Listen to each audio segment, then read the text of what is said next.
ఇప్పుడు మీరు కేసు పెట్టారు కదా, వాళ్ళని అరెస్ట్ చేసే అవకాశం ఉందా సెలబ్రిటీ? 66 FB పెడితే మాత్రం తప్పనిసరి అరెస్ట్ చేయాలి. అయితే ఇప్పుడు నార్మల్గా నేను అబ్జర్వ్ చేసింది ఏంటంటే 318 BNS పెడుతున్నారు cheating. 318 sub class 4th limb of 318 అనేది 7 years imprisonment, 3 to 7 years. అదేవిధంగా 111 ఆర్గనైజ్డ్ క్రైమ్ అనేది పెడుతుంది, 49 BNS పెడుతుంది, 66D పెడుతుంది, 66D 3 years. సో వీళ్ళను 66 FB కింద ప్రాసిక్యూట్ చేయాలని నేను కోరడం జరిగింది. అయితే అరెస్టు జరగదా అనే విషయాన్ని మనం పక్కకు పెడితే, ముందుగా ఈ యాప్స్ను ప్రజల నుండి అంటే ప్రజలకు రిస్ట్రిక్ట్ చేయాలి, ఈ యాప్స్ను బ్లాక్ చేయాలి. అది నేను ముందస్తుగా అది కోరడం జరిగింది. ముందు యాప్స్ బ్లాక్ చేయరు, ఇంకా కొంతమంది నష్టపోకుండా మీరు ఆపుదు అనే విషయాన్ని నేను చెప్పడం జరిగింది. ఈ ఒకసారి FIR అయినాక ఈ బ్లాక్ అవుతుంది, యాప్ బ్లాక్ చేస్తారు సైబర్ క్రైమ్ వాళ్ళు. బ్లాక్ చేస్తే ఇంకా కొంతమంది నష్టపోకుండా మనం ఆపిన వాళ్ళం. ఇప్పుడు వాళ్ళు బయటకు వచ్చి సరే తెలియక చేసామో తెలిసి చేసామో తప్పు చేసామో క్షమించండి అని చెప్పేసి కూడా వీడియో కూడా బయట చెప్తున్న పరిస్థితి.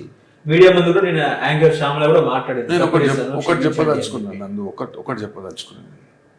Mistake of fact is an excuse, mistake of law is no excuse. నేను ఏది పడితే అది రేపు ఒకడు పాకిస్తాన్ షారుఖ్ ఖాన్ విషయంలో అదేది, పాకిస్తాన్కు సంబంధించిన కొన్ని యాప్స్ని ప్రమోట్ చేస్తుండు అని ఈడీ గుర్తించింది. అంటే నువ్వు మిస్లీడింగ్ అడ్వర్టైజ్మెంట్ చేస్తావు వచ్చి సారీ చెప్తావు. ఇప్పుడు కరోనిల్ అని ఒక, అది సిరప్ అనాలన్నా అది మందు అనొద్దని మెడికల్ కౌన్సిల్ ఆఫ్ ఇండియా అన్నది, అది it is not a drug. అదేవిధంగా కోర్టు కూడా అది తప్పు పట్టింది. అంటే బాబా రామ్దేవ్ ఏం చేసిండు, ఒకటి కరోనిల్ అని ఒకటి తయారు చేసి కరోనా సమయంలో మీకు కరోనా పోతుంది తాగితే అని, అది ఔషధం అన్నాడు, కానీ అది ఔషధాల జాబితాలో లేదు.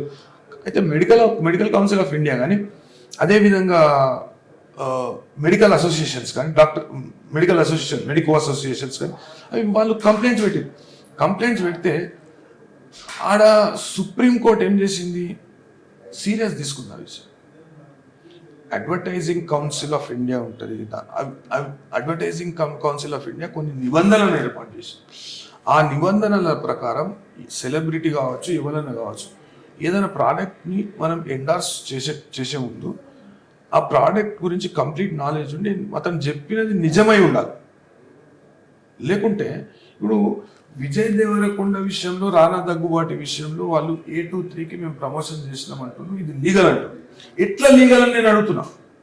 పోకర్ అనేది ఎట్లా లీగల్, ఏ చట్టం ప్రకారం లీగల్ అంటే మీకు లీగలా, అది ఆ సంస్థకు లీగలా, ఎట్లా లీగల్? ఈ ఆటను నిషేధించబడ్డది. ఈ ఆన్లైన్ ఆడినా ఆఫ్లైన్ ఆడినా ఎట్లా ఆడినా ఈ పోకర్ అనే ఆట, తీన్ పత్తే అనే ఆట అంటే నిషిద్ధిత జాబితాలో ఉన్నది. నువ్వు ఇది ఎట్లా చెప్తావు అంటే ఈ పేరు పెట్టి దీన్ని ప్రమోట్ చేస్తావా?